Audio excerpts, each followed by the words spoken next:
Hey everyone, in today's video, I'm going to be going through the 14 stocks I currently have on my watch list. I'm going to be talking about why these stocks are on my watch list, what I like about their businesses, what kind of prices I'm looking for them to get down to, and everything else pertaining to these stocks. So we're just going to jump right into it. If you like this type of content, be sure to just give this video a thumbs up. It really does help with the YouTube algorithm for smaller channels like myself. The first stock on my watch list here is Airbnb. Airbnb is a stock that I've actually been in and out of a bit. I tend to have long-term holds on like 95% of my positions, but there are a couple that I try to build up. And then if the stock just runs up too much before I get it to a full position, I just sell it off. That's what happened with Airbnb. I was buying it in the 90s and the low 100s. It went all the way up to 135 after earnings, and I dumped it. And then after that went back down to 100 and now just went up 45% to 145. So this one has been a wild ride. Lots of media attention around Airbnb bookings dropping substantially for lots of guests. But it appears from recent data that that's really just like geographically specific. Sometimes more Airbnbs are coming online in certain areas that are splitting traffic. Sometimes less people are going to certain areas that were like more hotspots during the pandemic, and now they're going back to big cities. So really tough to trade and make decisions off of that data. Right now, the stock's at about $145 a share, which is pretty rich here, over a $91 billion valuation. Last time I looked, this company was going to do about $3.50 a share. So even if I say they're going to beat that by 10%, up to $4 a share, this stock's still trading in a mid-30s multiple. They do have a lot of opportunity globally. They do have a great brand, but it's other businesses, other people playing in this space and looking to get into this space in the future. They also have some regulation risk. So on this stock here, I've really been waiting for it or hoping that it goes down closer to the low 100s so I can start nibbling up a position again, see if I can get it big enough before it runs up again. But up here at 145, over $90 billion in market cap, I'm not overly interested. I just like watching the stock because I love their business. I just don't love it at these valuations. One other thing on Airbnb is I like the fact that they started buying back shares as they became free cash flow positive. But then I realized as I was holding the stock and went through a couple of earnings reports, they weren't really lowering diluted share count too much. They were just offsetting the stock options they were giving the executives and the employees. So it's better than diluting shareholders for sure. But I was really hoping that they would create kind of like a value snowball and I'd be owning more and more of the company every quarter. I didn't really see that actualize. So there was no real, obviously not a dividend on this one, so no real return of capital in that way like I was expecting once they got profitable. So that's why I dumped it when I did. Obviously it's gone down, but then back up over what I dumped it for since then. But really looking to get into this one in the low 100s. The second stock on my watch list here is Brookfield Infrastructure Partners. So this company owns infrastructure assets around the world. Think data centers, pipelines, telecommunication lines. I think they have some road tolls as well in different areas of the world. So just cash flowing businesses. You can see I like how they're off their 52-week high, maybe a bit psychological, but I do like that. They pay over a 4% dividend yield, have a pretty strong market cap, and I believe they're going to do about $3 in funds from operation this year, which is the best way to kind of value these infrastructure companies. So that's about 15 to 16 times earnings on this one. Great management team, great track record of creating value, paying dividends. They're expected to increase their dividends with their earnings per share growth of mid to high single digits on an annual basis is what they've kind of committed to. So I think this is a great business, boring business, but decent dividend that you're going to be getting on a quarterly basis. On this one here, if I could get this one for closer to a 12, 13 times price to earnings, then that would start getting really interesting.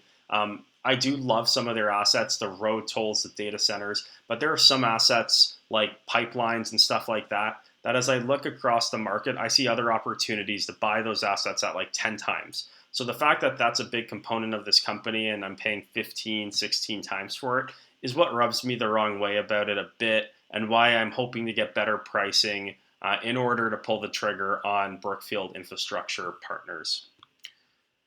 Okay, going into the third stock here, or the fourth stock. The third stock here is just Brookfield Infrastructure Corp, which is just a different corporate setup depending on where you hold the asset. It may make sense to have Infrastructure Corp. It may make sense to have Infrastructure Partners, depending on if it's a registered account, if it's an unregistered account, what kind of taxes you want to be paying on your dividends and on your eventual capital gains. So definitely, consult an advisor, look into that more yourself if you want to buy Brookfield Infrastructure and you're debating between the Corp and the partnership. So I guess that brings us to the fourth stock here. The fourth stock is a cash flow play. It is Boston Pizza Royalties Income Fund. As you know, if you've watched some of my Wealthsimple portfolio overviews that I have on my channel, I love asset-light royalty companies. I own Pizza Royalty. I own A&W Royalty. I own the Keg Income Royalty Fund. So these businesses, the ones I own, are paying me between 5 and 7% annual dividends paid monthly, just as a top line royalty of the revenue these trademarks bring in. Another one is Boston Pizza Royalty Income Fund, sit-down restaurant. So it's more like the Keg, about 7.2%, but very different business model, very different consumer than the Keg. The Keg's probably more luxury. This is more, just like family. Lots of sports teams eat out here. People go for a quick bite, a quick lunch, a beer during the game, stuff like that. You can see in the last year, this one has performed really well. You've gotten that 7-8% dividend. Top of that, 15% capital appreciation. So you've been doing pretty well in the last year if you've owned this one. So at current prices, I'm kind of hoping for a bit of a dip. It's been going, I've been watching it since 16, hoping it goes closer to 15 to evaluate whether it's worth adding to the portfolio and getting another income stream from the Boston Pizza royalties. But it's actually gone the other way on me. So closer to $17 now. So I'm going to keep watching this one. I'm going to look at their earnings reports. I'm going to see if the stock gets below $16. But I think this could just be potentially a nice build to my royalty portfolio, my monthly dividend income, which at the end of the day, I'm just trying to build the dividend snowball, get cash flow on a monthly basis, reinvested in my portfolio, and go from there. So that may be a good asset to own. Going on into the fifth stock on my watch list, it is the iShares Brazil ETF. I think this company owns the 40 largest companies in Brazil, something like that. And this company has just been roaring, over $32 now, up 25% in the last year. They also pay a pretty juicy dividend. So it's annualized, so they pay one dividend a year at the end of the calendar year. Last year, assuming it's the same, it was like an 8% dividend. So you get a pretty nice dividend yield. My one inks with these ETFs are, first of all, they're held in US dollars. So depending on, currency fluctuations from Brazil to USD to Canada, there's a lot of room for that to play a role. And then the management fee on this one is pretty high. It's like 0.79%. I really don't like paying management fees over 0.5%, especially if it's not on a covered call ETF where they're actually physically doing something.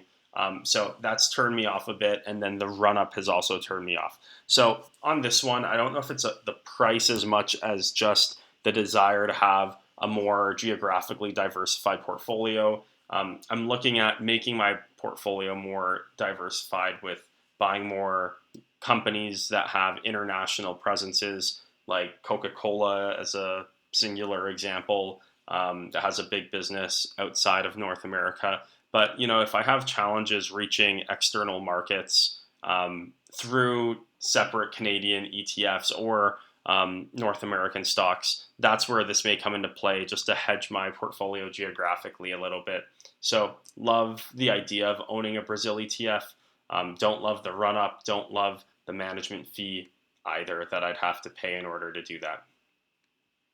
Okay, going into number 6. Very similar story, ILF. exact same rhetoric and thought process as the Brazil ETF, but this one is the top 40 companies in Latin America. They have some Mexican businesses in there, Peru, Ecuador, Colombia, stuff like that. So you get a broader geographical reach, but since they're not all in Brazil, some of these are operating in smaller countries, some of these are smaller businesses. There's lots of material stocks in here. So if you don't want to be over-indexed to materials, or you already are in your current portfolio, you may want to shy away from this one a bit, but definitely worth evaluating both if you're looking for some Latin American exposure in your portfolio. Okay, going into the next stock, last stock that is geographically based, but this is the top 50 companies, publicly traded companies in India. Similar story, lots of these companies have just been ripping higher. So this one's up about 11%. Even if I just look in the last month here, up 5% here. You don't get as high of a dividend on this one as the Latin American ones, about 3.6%. But you're lucky enough that you do pay the same very high management fee of almost 1%. So I think that's the reason, once again, that I've shied away from this. So these are just on my watch list in case either they crash and I want to do a trade or use that as an opportunity to nibble in, or if I'm just jumping through hoops to get international exposure, and this is just the easiest way, and I'll bite the bullet and pay the higher management fee on a small position in my portfolio. But other than that, that's the primary reason they're even on the list in the first place. Continuing to go down here, so Jamieson Wellness. Jamieson Wellness is a company I'm really interested in. I've actually held it in the past, bought it at around $35, sold it for about $40. Now it's down at $28, but the company's done better, has higher revenue, higher earnings than they had when it was at $40. So this one's been impacted a lot by interest rates going up, compressing values in this space. It's interesting though, because lots of these CPG companies like P&G, Colgate, Clorox, Coca-Cola, they're still trading at 25, 26, 27 times earnings. And they have product lines that are probably more at risk of consumer change. Coca-Cola, for instance, with their soda exposure. Whereas Jamieson Wellness is like riding a great trend of wellness and areas that consumers are becoming increasingly more interested in. They're going to do about $1.70 in EPS. So this company's trading at like 16 to 17 times current year earnings. They've grown their earnings per share at a CAGR of 10% over the medium term. So this is an opportunity to get into a stock in the medium term that will be trading or should be trading under 15 times 2024, 2025 earnings in a company that probably has a stronger growth rate or growth profile than lots of the larger CPG companies. As a Canadian, also love that it's on the TSX, so I don't have to pay any foreign taxes or FX charges to own it. And they are driving some international diversification. Just bought a company in California that's operating there. That may pave the way for the Jamieson brand to enter the US. But they also have a growing and relatively large business in China, which is a great growth opportunity for the company. If they just get these markets that are significantly bigger than Canada to the size of Canada, I feel like the stock can just blow up. So you can kind of see the history here. During the pandemic, we hit over $40 a number of times, slowly trended down since then, but the revenue and EPS growth has sustained throughout the whole story here, which is why I'm interested in adding more to this stock. After JWell, we have Labrador Iron Ore Corp. So once again, same story as Boston Pizza Royalty, just looking for diversified different hedges in my portfolio that still pay really strong payments or dividends, rather, have low asset or capital risk in terms of investments, and just take percentages off the top line. This is a company that owns 50% of this iron ore facility out east in Canada. But then they also get a royalty on every ton of iron ore that's shipped out they get like 15 cents, or I forget the exact number. So that multiplies and continues to go up as tonnage goes up, and just gets paid out to shareholders on a quarterly basis. The dividend is not consistent depending on the price of iron ore and many other variables, but it looks like trailing yield was about 9%. As I look out about 5 years, getting about a 10-11% dividend yield annually seemed to be normal. And the value of the company, if you just look at it here, has actually done really well in isolation as well. So this has been a great stock to own over the last little while. Not sure if it's a great stock to own moving forward. I'm still doing some research. In addition to that, it's super cyclical. You can see some of the shifts here, down to $15, up to $50. So just huge swings, but it's nice to get that dividend just for some repatriation of capital as you go on what's sure to be a wild ride on this stock. Continuing on down the list, Pembina Pipeline. Pembina Pipeline is a pipeline corporation that runs lots of oil, I believe, primarily in Canada, but also touching some areas of the US, if I'm not mistaken.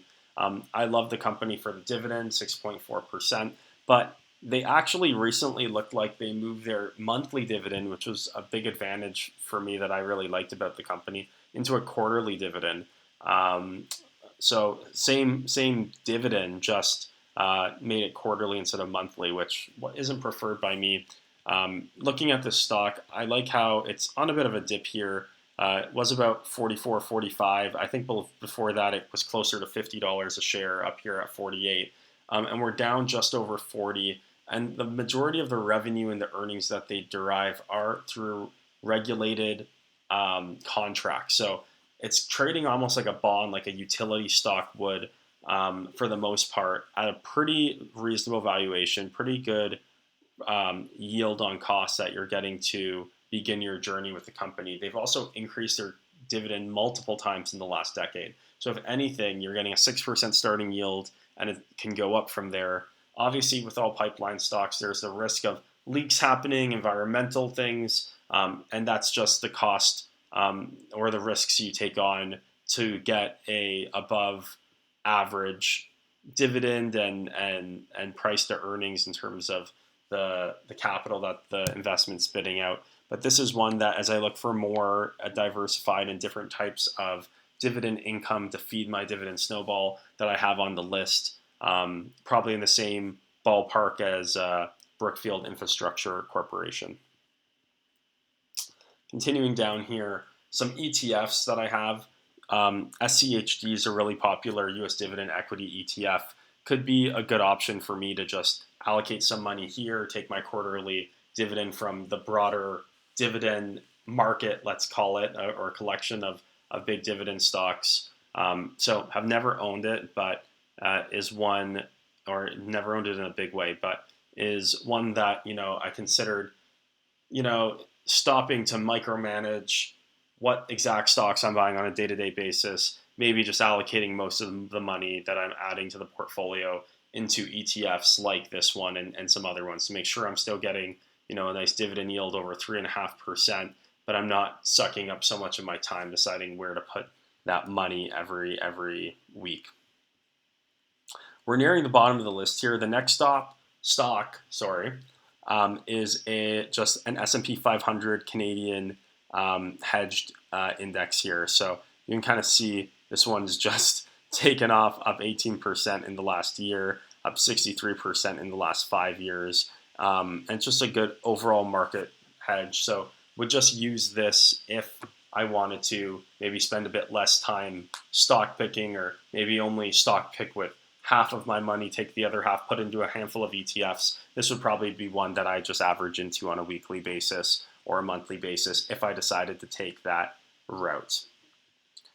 And the last two stocks, the second last stock is VICI Properties. I've talked about the stock before. I've actually owned it a couple times, but honestly, I've been building out a realty income position, and that's where the majority of my reallocation dollars have been going.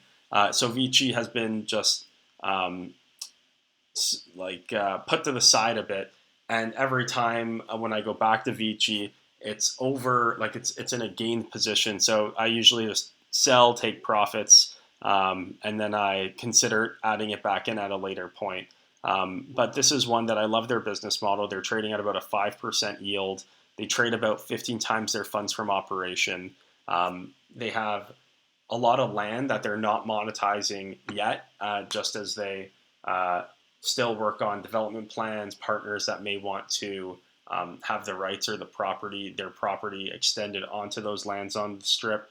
But they also have inflation adjusted hedges in their long-term leases, which should just naturally grow their funds from operations as long as they can manage the interest rates effectively year over year. They have the tailwind that I believe is a tailwind of interest rates eventually going down, will both increase profitability and then also likely increase the multiple the stock's trading at. So it's like a double whammy help. They're diversifying into different geographies, different types of assets. So I think this is a great business that you can get into here with a 5% dividend, with a free cash flow yield at 6.5%, with a lot of growth drivers between just the scale that they're deriving from acquisitions, the inflation adjusted rent increases, and the future monetization of land that they own.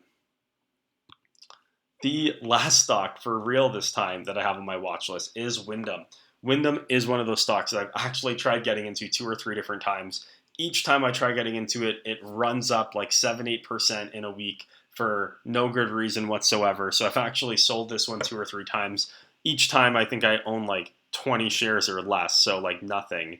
And just took a $50 or $60 gain. You can kind of see another one of those runs happened recently on me. So I recently exited my 10 share position as I tried to build this one up. And I've been slower building these ones up as my primary focus has been building up my Coca-Cola and my Realty Income position into real solid positions for me.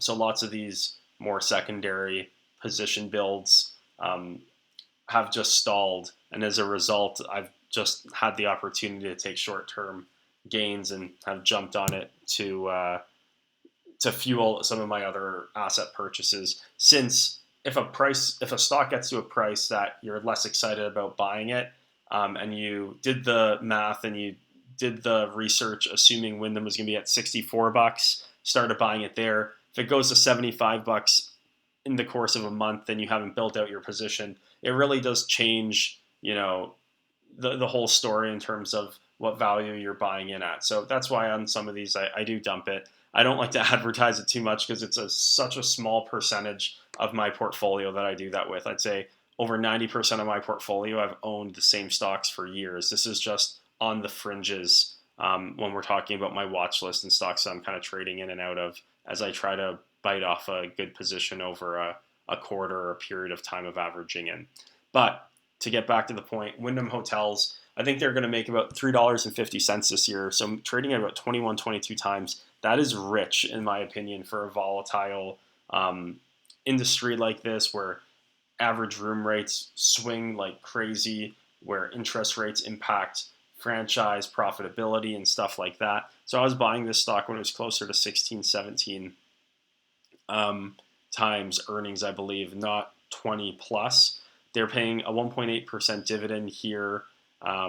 They do have great capital allocation because they are so asset light. So I love how they just take about a third of their free cash flow, pay it as a dividend, and then with the remaining free cash flow, they either spend some of it very, very, very carefully on growth opportunities, but with the rest of it, they just buy back shares. I think this company had 95 million shares when it went public 5 years ago. Now they have about 81 million. So they pretty much bought back close to 20% of the company in the last 5 years, 6 years. So great return on or return of capital, both through the dividend, which is a bit small, 1.8%, but also you are owning more and more of the Wyndham Hotel and Resorts Corporation and all the brands they own on a month-to-month basis.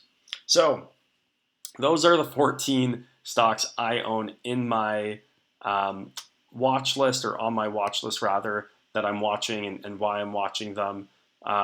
Overall, I'm pretty focused on building lots of the positions that I already have in my portfolio, but I always keep an eye on some of these to see if there's opportunities to further diversify in a reasonable and a smart way, and that I can bring something into my portfolio that I'm currently not getting exposure to, that I want exposure to, or a dividend stream that I'm not getting that I think would be a good add to my overall mix. So if you like this type of content, be sure to give this video a thumbs up. It really does help the YouTube algorithm for me.